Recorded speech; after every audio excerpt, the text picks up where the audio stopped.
ನಮಸ್ಕಾರ ವಿದ್ಯಾರ್ಥಿಗಳೇ, SQL ಪ್ರೋಗ್ರಾಮ್ಸ್ಗಳ ಬಗ್ಗೆ ತಿಳಿಯೋಣ. First program, generate the electricity bill for one consumer. So create a table for household electricity bill with the following fields. So field names ಬಂದು RR number, type mention ಮಾಡಿದ್ದಾರೆ. ಇಲ್ಲಿ type ಅಂತ ಹೇಳಿದ್ರೆ data type. So variable character to size of 10 characters. Again consumer name ಅದು ಕೂಡ variable character type ಇರುತ್ತೆ. So next billing date ಬಂದು data type ಅಂತ ಮೆನ್ಷನ್ ಮಾಡಬೇಕು. ಯೂನಿಟ್ಸ್ ಅನ್ನೋದನ್ನ ನಾವು ನಂಬರ್ಸ್ ಅಲ್ಲಿ ಡೇಟಾ ಟೈಪ್ ಅಲ್ಲಿ ಮೆನ್ಷನ್ ಮಾಡಬೇಕಾಗುತ್ತೆ. ಸೊ ಈ ಒಂದು ಪ್ರೋಗ್ರಾಮ್ನ ನಾವು ಇದೇ ರೀತಿ ಟೇಬಲ್ ಕ್ರಿಯೇಟ್ ಮಾಡಿ ವ್ಯಾಲ್ಯೂಸ್ಗಳನ್ನೆಲ್ಲ ಇನ್ಸರ್ಟ್ ಮಾಡಿ ಪ್ರತಿಯೊಂದು ಈ ಬಿಲ್ಲಿನ ಅನ್ನೋ ಒಂದು ಟೇಬಲ್ನ ಕ್ರಿಯೇಟ್ ಮಾಡಿದ್ಮೇಲೆ ಅದನ್ನು ಡಿಸ್ಕ್ರೈಬ್ ಮಾಡಬೇಕಾಗತ್ತೆ. ಸೊ ಡಿಸ್ಕ್ರೈಬ್ ಎಲ್ಲ ಆಗಿ ಮತ್ತೆ ಎಕ್ಸ್ಟ್ರಾ 2 ಫೀಲ್ಡನ್ನು ನಾವು ಆ್ಯಡ್ ಮಾಡಬೇಕಾಗತ್ತೆ. ಸೊ ಆ್ಯಡ್ ಮಾಡೋದಕ್ಕೆ ನಾವು ಆಲ್ಟರ್ ಕಮಾಂಡ್ ಯೂಸ್ ಮಾಡಬೇಕಾಗತ್ತೆ. ಸೊ ನೆಕ್ಸ್ಟ್ ಒನ್, ಇಲ್ಲಿ ಕಂಪ್ಯೂಟ್ ಮಾಡೋದಕ್ಕೆ ಕೆಲವೊಂದು ಕಂಡೀಷನ್ಸ್ ಕೊಟ್ಟಿರ್ತಾರೆ.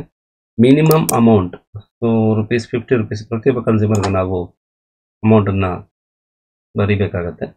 ನೆಕ್ಸ್ಟ್ ಫಸ್ಟ್ 100 ಯೂನಿಟ್ಸ್, ಸೊ ಅದು ಬಂದು ₹4.50 ಪರ್ ಯೂನಿಟ್ ಅಂತ ಕ್ಯಾಲ್ಕುಲೇಟ್ ಮಾಡಬೇಕಾಗತ್ತೆ.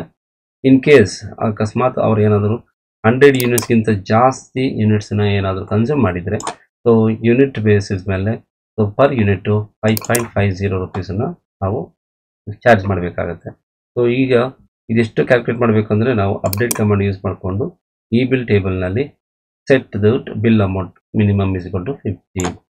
ನೆಕ್ಸ್ಟ್ ಅಪ್ಡೇಟ್ ಈ bill set the bill amount. So ಯಾವ ರೀತಿ ಅಂದರೆ bill amount initially ₹50, again unit used ಎಷ್ಟು ಯೂನಿಟ್ ಯೂಸ್ ಮಾಡಿದ್ದಾರೆ, then into 4.5 where the unit used is less than 100. ಎಲ್ಲಿ 100 ಯೂನಿಟ್ಸ್ಗಿಂತ ಕಡಿಮೆ ಬಳಸಿರ್ತಾರೆ ಅಂಥವರಿಗೆ ನಾವು ₹4.5 ಪರ್ ಯೂನಿಟ್ ಅಂತ ಕ್ಯಾಲ್ಕುಲೇಟ್ ಮಾಡಿ ಸೊ ಮಿನಿಮಮ್ ಬಿಲ್ ಅಮೌಂಟ್ ₹50ಗೆ ಆ್ಯಡ್ ಮಾಡಿ ಹೇಳಬೇಕಾಗುತ್ತೆ. ನೆಕ್ಸ್ಟ್ ಲಾಸ್ಟ್ ಒನ್ ಬಂದು ಅಪ್ಡೇಟ್ ಈ bill set bill amount is equal to bill amount ಅಂದರೆ ₹50 ಮಿನಿಮಮ್ ಪ್ಲಸ್ 100 ಯೂನಿಟ್ಗಿಂತ ಹೆಚ್ಚಿನ ರೀತಿಯಲ್ಲಿ ಏನಾದರೂ ರನ್ ಆಗಿದ್ರೆ ಅದು ₹4.5 ಮಲ್ಟಿಪ್ಲೈ ಮಾಡಬೇಕಾಗತ್ತೆ.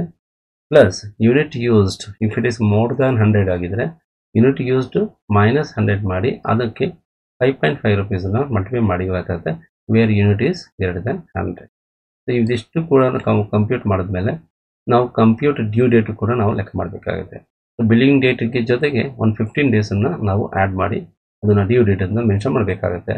ಸೊ ಅಪ್ಡೇಟ್ ದಿಸ್ ಈ bill set due date is equal to bill date plus 15. So ಲಾಸ್ಟಾಗಿ ನಾವು ಸೆಲೆಕ್ಟ್ ಸ್ಟಾರ್ ಫ್ರಮ್ ಈ ಬಿಲ್ ಅಂತ ಮೆನ್ಷನ್ ಮಾಡಿದ್ರೆ ಇಲ್ಲಿ ಪ್ರತಿಯೊಂದು ಟೇಬಲಲ್ಲಿ ಇಲ್ಲಿ ಮೆನ್ಷನ್ ಮಾಡುತ್ತೆ RR number, first name or consumer name, bill date ಇರುತ್ತೆ. ಸೊ ಯೂನಿಟ್ ಎಷ್ಟು ಯೂಸ್ ಮಾಡಿದ್ದಾರೆ ಅನ್ನೋದು ಡಿಸ್ಪ್ಲೇ ಮಾಡ್ತಾ ಇದ್ದೀವಿ. ಬಿಲ್ ಅಮೌಂಟ್ ಕೂಡ ಡಿಸ್ಪ್ಲೇ ಆಗ್ತಾ ಇದೆ ಆ್ಯಂಡ್ ಡ್ಯೂ ಡೇಟ್ ಕೂಡ ಡಿಸ್ಪ್ಲೇ ಆಗಿದೆ. ಇದನ್ನು ನಾವು ಸ್ಟ್ರಕ್ಚರ್ಡ್ ಕ್ವೆರಿ ಲ್ಯಾಂಗ್ವೇಜಲ್ಲಿ ಯಾವ ರೀತಿ ಎಕ್ಸಿಕ್ಯೂಟ್ ಮಾಡೋದು ಅನ್ನೋದನ್ನು ಮುಂದಿನ ವೀಡಿಯೋದಲ್ಲಿ ತಿಳಿಯೋಣ. So thank you.